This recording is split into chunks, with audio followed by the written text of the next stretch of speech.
معزوم على الفطار عند واحد صاحبي، فتعالوا ناخد له نص كيلو كده، فتعالوا نعمله مع بعض. هو بيحب القهوه والشاي تقيل وقوامها تقيل، فاخد له 150 جرام من البن الاندونيسي. بيحب القهوه كريمي جدا وبيحبها تكون دايبه في بقه كده، فاخد له 100 جرام من البن البرازيلي. مش خساره فيه بصراحه الجمال ده، فاخد له 75 جرام من البن الهند الارابيكا، هيديله طعم الشوكولاته كده وريحه الفروت في اخر درجات الوسط. 75 جرام من ملك البن هو البن الكولومبي.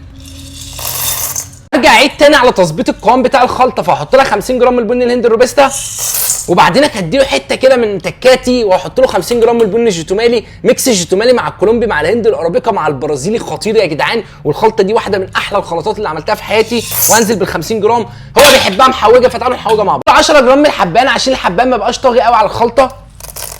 القرنفل كده بيخلي ريحه القهوه وطعمها حلو. برضك من الورد بيخلي ريحه القهوه حلوه.